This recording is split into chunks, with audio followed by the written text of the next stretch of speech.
to hear about these motherfuckers. It's time to go. All I want to do is fucking eat. We're not practicing to beat somebody.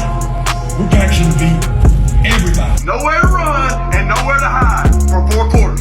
They got to see us in our house for 4 quarters. They got to look us in the eye for 4. This is about us and our family and our house. This is about us. This is our mentality. We ain't backing down. We ain't running. Set a tone, send a message. This is our house. Physical toughness wins in football now. And if you in this room, you got it. If you come in here, you better believe in it. Because this physical toughness is what makes the difference. Elite focus. That's all I do to the guy across from me. I'm fixing to whip his ass. Not in my box. Not today. It's about us. It's about our family. We attack. You take that helmet and you strike them. And you strike them and you strike them. That's how you get respect. Now I am going to pick shit out of them. Physically, I want to break them. Welcome back in, Dog Nation, to this edition of How About That DAWGSCAST. How are you feeling? Your Georgia Bulldogs are 5-0. 2-0 in SEC play. Does it feel as good as it sounds? I hope so. I hope that you are enjoying this season, because there's a lot of things going on this year that we're simply not going to get to witness anymore moving forward. That's the case every year. But when you look at this season as a whole, so far, there are some really cool things going on. I posted on a couple of different platforms this week my thoughts about last week's game and what that means for this year's team, and we'll touch on some of that a little bit. But at this point, I'm really curious what the mood is of Dog Nation. Feel free to drop it in the comments and let me know. What are college football fans other than, well, let's say most college football fans, other than prisoners of the moment? After what happened last weekend, there's a lot of chaos, not only in the SEC, but across the country. The Dogs are still coming together, as it were. And yet they sit there 5-0, 2-0 in the conference, with a big game looming this weekend. A game that probably not many people pointed to as one that was going to be much of an issue for Georgia. Yet here we are. There are 3 undefeated teams in the conference. Our Dogs, the Missouri Tigers, and the Kentucky Wildcats, which is who we're going to play this weekend. Like I said, we'll get to them in a minute, but I do want to take a second and just touch on a few things, both that talk about where we are in the season, as well as just reflecting on what we saw on the plains in Auburn. So let's start with the obvious thing, okay? Let's get that out of the way first. As you guys know, I announce every week a Beast of the Week. It can be more than one. It doesn't have to be just one, but this week there was absolutely no doubt. I posted on Twitter and on the community tab on YouTube, drop your nominees for who you think the Beast of the Week should be. And there were a few outliers that got mentions, honorable mentions, but without a doubt, everybody knew that what Brock Bowers did on the Plains in Auburn last week deserved a collar. That's what we say. He earned a collar this week, and we tabbed them as the Beast of the Week. In case you, for some reason, don't recall, this is what he did to earn that. Brock Bowers last week against Auburn, at winning time, is where he did most of his work. He had the game-winning touchdown, 40 yards out, by the way. 8 catches for 157 yards. At a 19.6 yards per catch clip.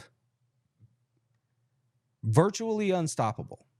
Now, as great as Brock Bowers is, and we all know how great he is, there's a lot that goes into that. I mentioned on my reaction video to the Auburn game that an offensive coordinator, a good play caller, a good play designer, does not allow his best weapon to be taken away.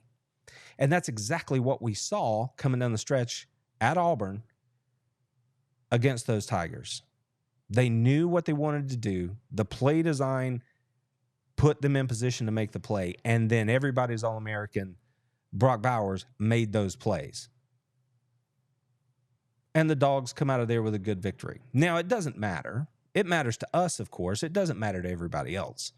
Because in my comment section, any platform, pick one, fans spend, some Georgia fans, but mostly fans of other teams spend the whole week telling me that Georgia's going to lose this week, and then they don't, and then they spend the run-up to the next week doing a mix of repeating that we're going to lose to whoever we're playing next, or that the team we just beat, isn't any good anyway. Yet they had spent all week telling me that Georgia was about to lose. So it doesn't matter to everybody else. And that doesn't matter to Dog Nation, because we know what this team is. We know who they are. We know who they're becoming. That's what matters. They are still, and I kind of hate this phrase, but they are still finding their identity. They're still coming together.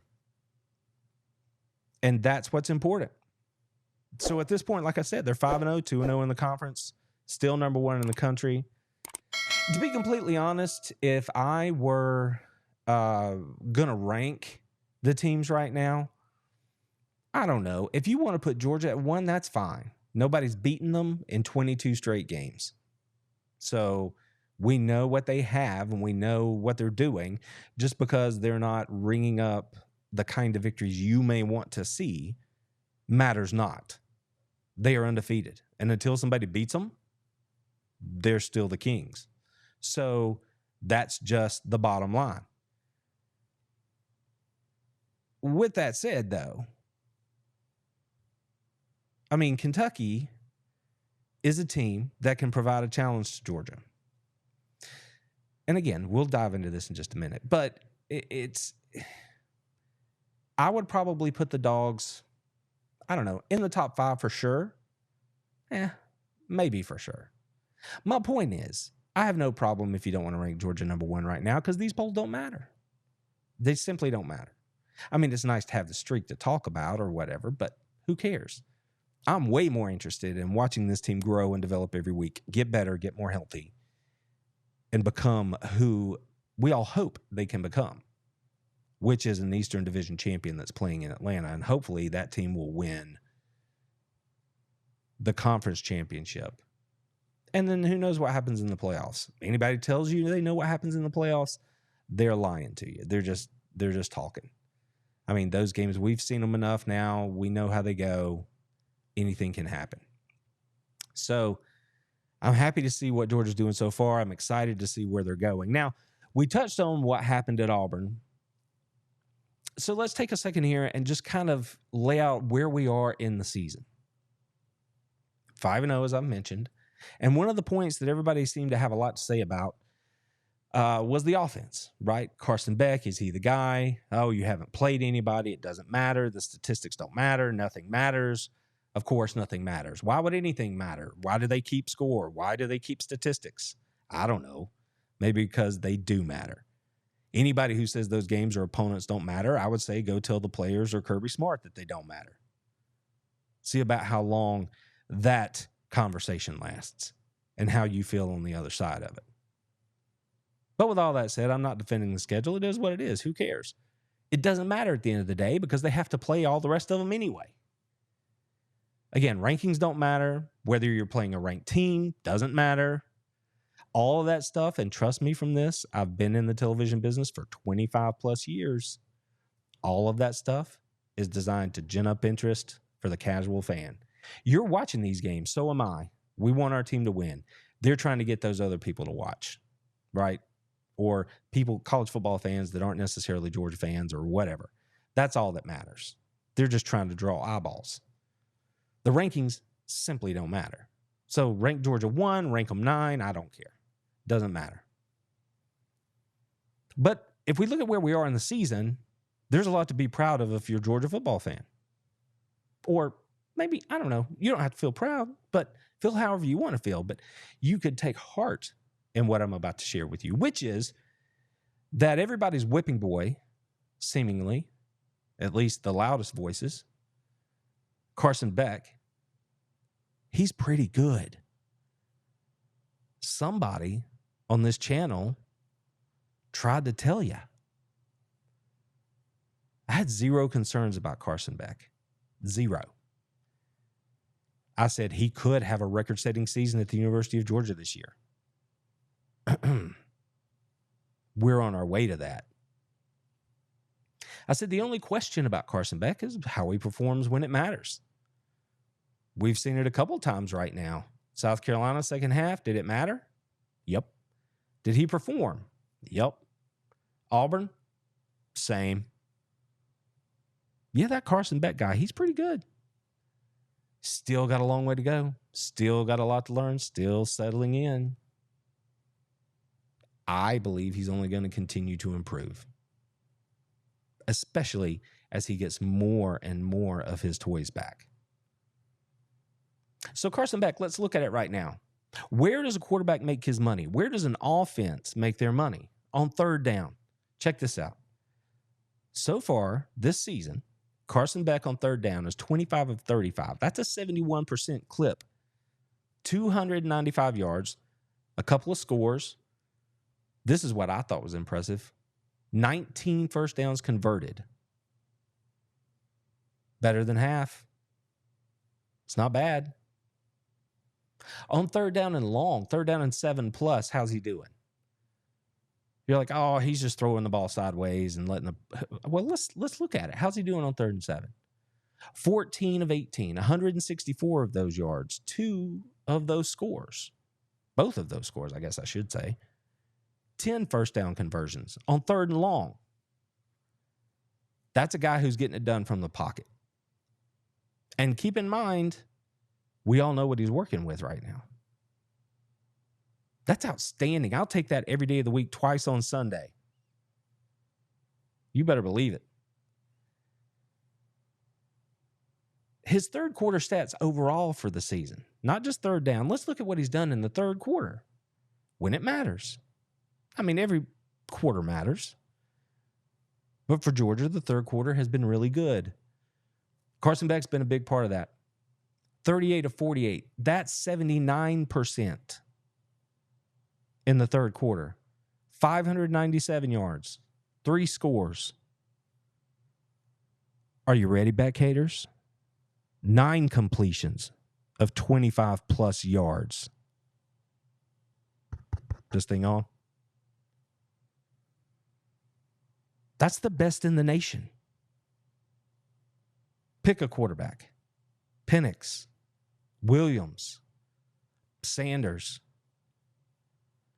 None of them are as good as Carson Beck is in the third quarter when it comes to pushing the ball down the football field. I know that doesn't fit the narrative out there, but that's the reality. Oh, and by the way, that UGA offense and Carson Beck, they have the most passes of 10+ yards in the SEC. You think about Ole Miss throwing the ball all over the place? How about LSU? Yeah, it's your Georgia Bulldogs. It's Carson Beck who's pushing the ball down the field. So those loudmouth keyboard warriors that want to drive us all insane, just shh. You can leave them. Just ignore them. Don't let them bother you. Through 5 games, Beck is 116 of 161. That's a 72% clip. That's the whole game. Almost 1,500 yards. He's sitting at 1,497. That's 9.3 yards per attempt.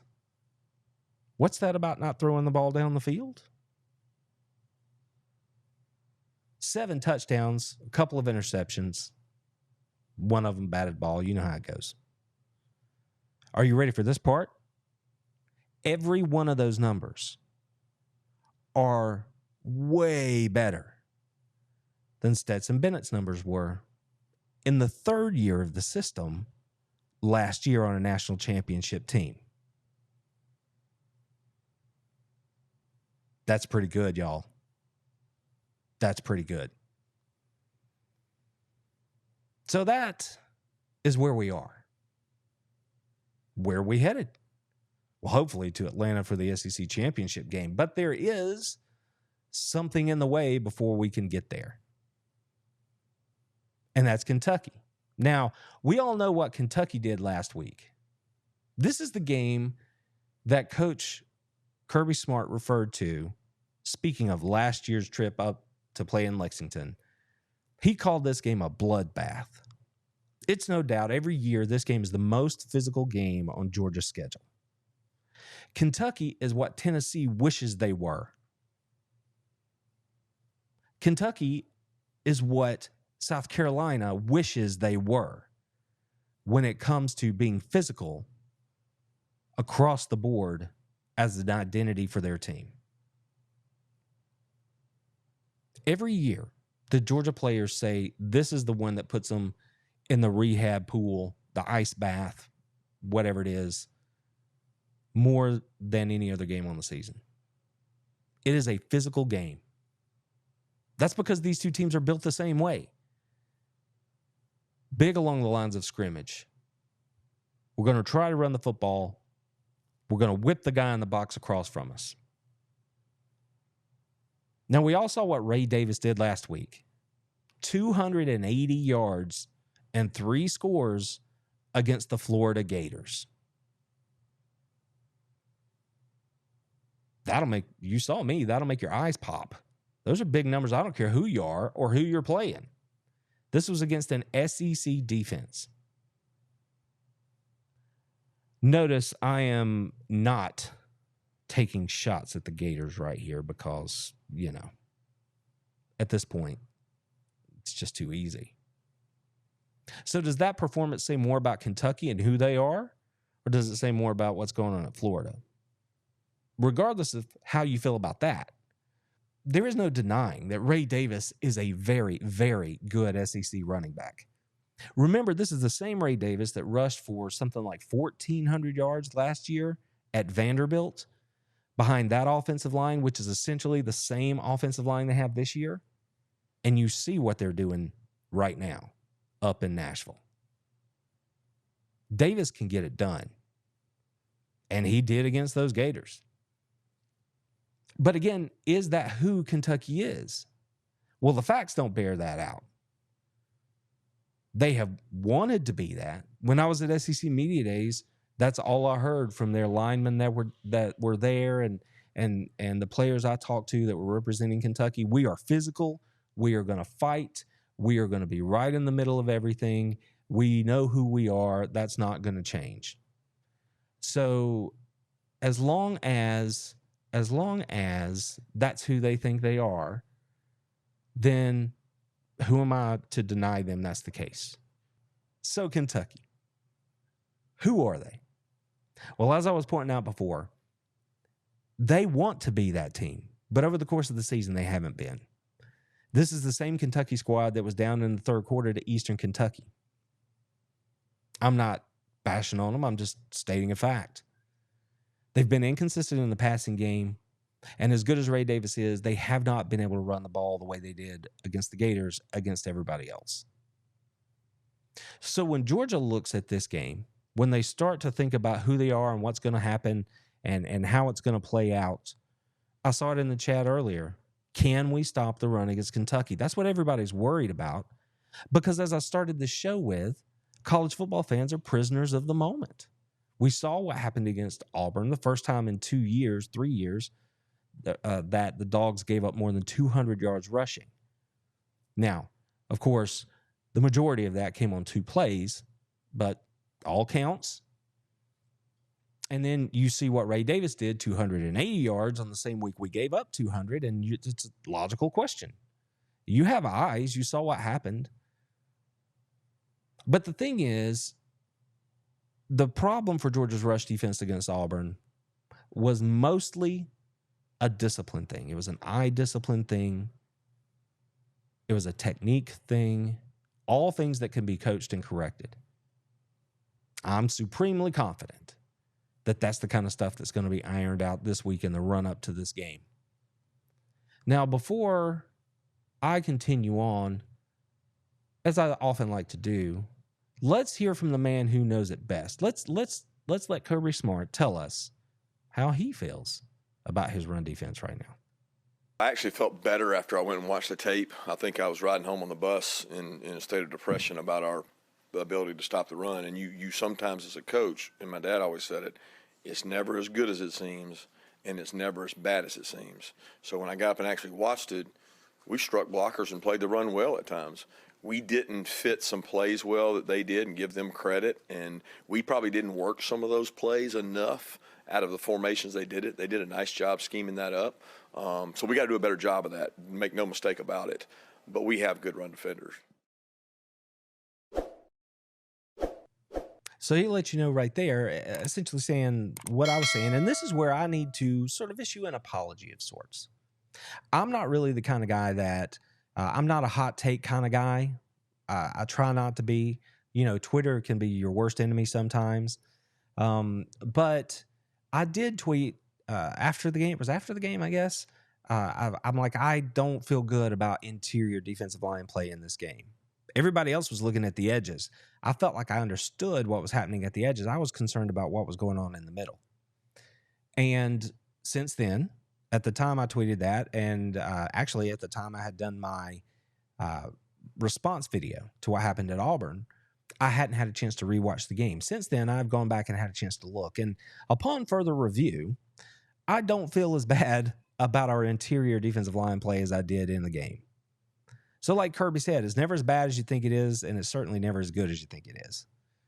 So, and he's not lying to you. He's not wrong.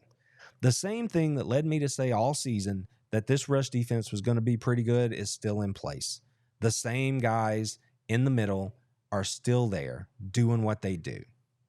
I mean, you can evidence that on the fourth down stop, right? The third and fourth down stop against Auburn on Saturday. They are striking people. Again, the problem in Georgia's run defense this last weekend came down to discipline and scheme and, you know, a bunch of other things. And one of the guys who got busted, oddly enough, or busted a couple of reads along the way was Smile Mundon, and all he did was get named SEC Defensive Player of the Week this week.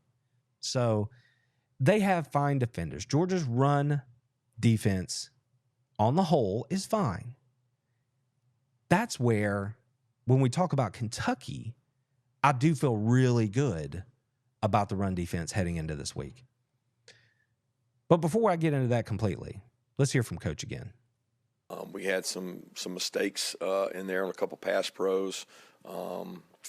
We had some good plays. I mean, Auburn's defensive line played extremely hard, like every one of them will. They played with really good pad level and leverage and didn't give up movement, which every one of them will. So I think across the board, offensive line and our defensive line both have to play better. And that's where I'm at. I didn't talk about the offensive line yet. I'd spent my time talking about, the quarterback, but we can all see that there are moments when they don't get the push they kind of need. And again, there's been some failures, some of which were owned this week by some of the offensive linemen at media availabilities. So they know what it is. They know that they need to be better, and they're working on it. But again, you're never going to be perfect. So upon further review, I do feel comfortable settling with what Coach said. And why wouldn't you? He knows more than I do. They have to play better. That's the bottom line.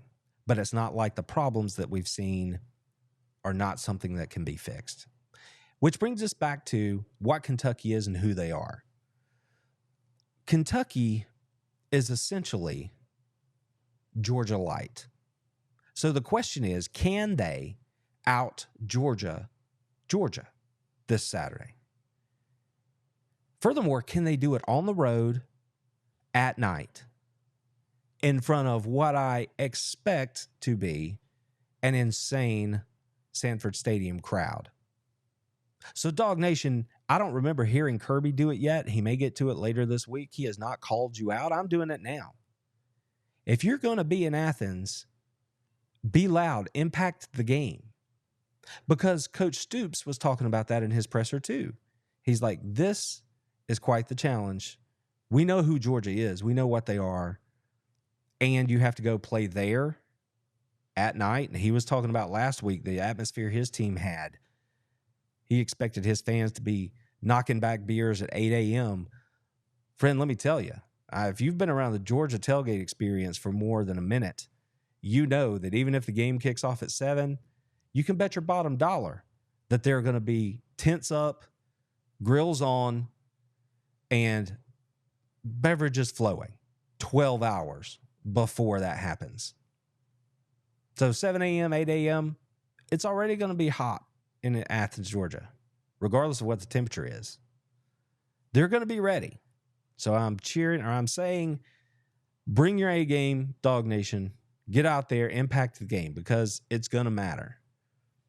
And the bottom line is, based on what I've seen from Kentucky so far in this season, based on what I know about the Georgia team so far this season, do I think that Kentucky is going to come into Athens and beat Georgia? I mean, that's the question. And at this point, it ceases to be so much X's and O's as it does want to and attitude and all of those intangible things that go into making football, especially college football, the greatest sport on the face of planet Earth. Okay? Can Kentucky come into Athens and beat Georgia? Absolutely. Point blank, period. And I'm not the only one that feels that way. Every team we play in the SEC is good enough to beat us. And whether they're ranked or not, I could care less. I'm trying to be more physical than them and outscore them. And it's the only thing I'm concerned with, not their ranking. Once again, Coach is telling you the truth. He saw the tape. He knows the narrative currently about Georgia's run defense, about Kentucky's rush offense. He knows that this game is going to come down to a fist fight in a phone booth. People are going to have their noses bloodied. I can guarantee you that things will not go well at moments for our Georgia Bulldogs in this game. Expect Kentucky to make some plays. Expect Kentucky to run the football a little bit. Then again, it's a 4-quarter game. Can they sustain? Coach is telling you what it's about. He's telling you that they have players too. I think this is a week, more than any other that we've had so far this season, simply because visually we can just look and see that, especially along the lines of scrimmage, this Kentucky team looks different than any team that the Dogs have played so far this year. I think this is the game where Coach Kirby Smart and his coaching staff all week, but especially in the lead up to this game, when those videos come out, and we see it after the fact on the coach's show or whatever, I think what we're going to see is people talking about, can you rise up and meet the challenge? This is who you say you are. That team over there in the other locker room, they say exactly the same thing. Who is the better man? That's what it's going to come down to. That's the part I think that people who've never played the game cannot fully appreciate. And that's not a knock on you or a slight in any way, if that's you. It's simply a fact. At some point, the game of football, a violent sport, comes down to whether or not you can whip the guy across from you. I have to beat you over and over and over. That is where it stops. And I think this week, Coach Kirby Smart is going to look his dogs in the eye, all of them, but especially those lines of scrimmage. And he's going to, for lack of a better phrase, challenge their manhood. He's going to call them out. In video rooms, you're going to see cut-ups of, things that simply don't live up to the standard. He's going to find out if they will show him what their identity is. This is a prove-it game for Georgia. Not so much to the Dog Nation, but and I don't like to talk about, how a team is perceived, but nationally speaking, people will look at this game, and again, we've laid out what kind of game it's going to be. And if the Dogs roll out there and physically beat Kentucky, then it's going to change the way people look at Georgia, because there's a lot of things that are stacked against the Dogs' perception right now. And again, ultimately, I know I don't care. I hope you don't either. I'm certain the team doesn't. But everything about the schedule that we've heard for the last 6 months, everything about the perceptions about the way a number one team is supposed to look, how they're supposed to win, all of that stuff, which is meaningless, all factors in to that perception nationally. And if the Dogs roll out there in what is a ranked matchup for those who care and physically impose their will on the Kentucky Wildcats on Saturday night, people are going to say, "Oh yeah, that's who we thought they were." So, I think that's what we're going to see, and that is a hell of a fun game to watch. Both ways.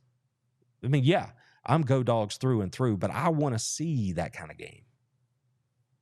I want to see these people be challenged, then have the opportunity to step up, answer the challenge, and achieve their goal. That's what I want to see. When you're watching the game on Saturday, I want you to remember this from Kirby Smart. It doesn't matter what defense you play. It's not about schemes. It's about striking blockers and getting off blocks and tackling. We're not out there practicing schemes right now. We're out there trying to strike a block and get off a block. There you go. Again, he's just telling you straight up truth. People want to say coaches talk and coach speak all the time. Kirby has the luxury at this point, okay? I understand he's in a different seat than every other coach in the United States. But he has back-to-back national championships that he's sitting on top of right now. What does he have to hide? He can just straight tell you. Yeah, there's a little earned bravado there, but it's still also just the honest truth. It's the truth every week. That, what he just said, applies every week if you're playing football the right way. It especially applies this week against a team that thinks they are who you are. I don't know, would you take that personally? If you were a player, how would that make you feel?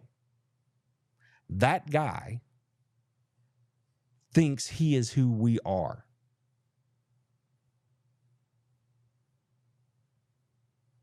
I've already talked about you have to beat that guy across from you. I know how it makes me feel. I'm like, well, we're about to find out. We are about to find out. And if that other guy's victorious, hats off to him, because I know that I'm going to be sticking him all night long, and he's going to know this was a fight. If he wins, he wins. That's what football is. It's not some video game. I didn't cut it out for you, but Coach Smart had a soundbite this week. And the question was about, are the young tight ends going to play or whatever? But then Coach wandered down the road a little bit, and he said, listen, this is a physical, grown man style of football in this league. Whether it's Auburn or whether it's Alabama or, Texas A&M or Kentucky. It is a grown man league. There will be more than a few mano-a-mano fights on Saturday. Which brings us back to whether or not Kentucky's ready. Can they come into Athens at night, knock the crown off the champion's head, knock him down, knock him out, and take what's his? That's the frame for this game. You can sugarcoat it if you want to. That's the frame. That's what this game is. Now, I said earlier, Kentucky, can they out Georgia? But this is nothing new. This has kind of been the same story for the last 4 or 5 years. Well, let's just say ever since Kirby's been in Athens. And at the end of the day, the difference has been that Georgia recruits at a different level. They have better players that are then bought into this identity that I'm talking about, and they win those fights. That's what we've seen. Sometimes by a big margin, sometimes by a small margin. Ultimately, the score doesn't really matter. If they win by 1, that's fine. Because you have to understand and appreciate, I hope you appreciate, the literal fight that is about to happen between the hedges on Saturday night. I mean, this makes me and my old defensive lineman heart, dude, I'm ready to go right now. Strap it up. I want to prove it. Leave no mistake who you are. How many times have we heard that from Kirby Smart, from his players over the last handful of years? So, no, I can talk about it. I can get me fired up. I could get you fired up. Get your blood pumping, get you ready to go.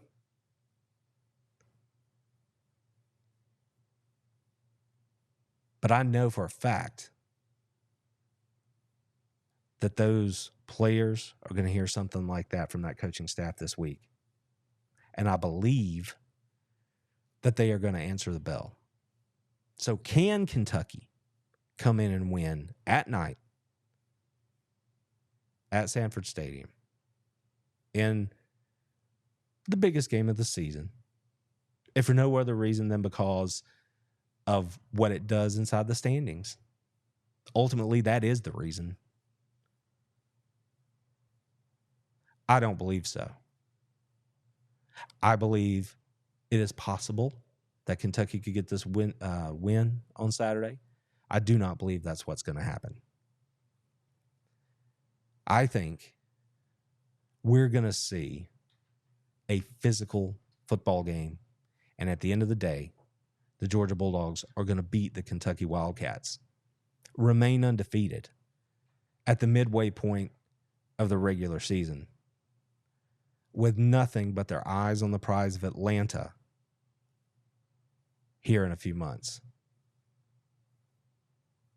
So that's how I feel about it.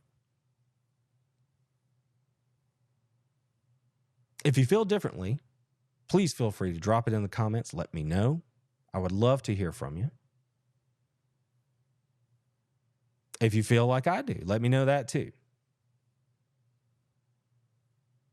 But either way, I am looking forward to this football game. More than maybe I've been looking forward to any game, since the Ohio State game. Because I see it as a test. I saw last weekend as moving weekend inside the SEC. There were some matchups, some things shook out a little bit. I see this weekend, especially for Georgia, and there are some other teams, but especially for Georgia, this is a prove-it game. As Coach Smart has famously said, show me. How bad do you want it? I think we're going to see on Saturday night. I think as Georgia Bulldog fans, we're going to be pleased with the results.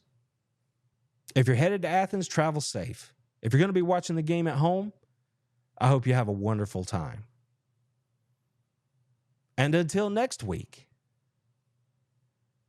go Dogs. Told them, how about them fucking dogs? That's what I told them.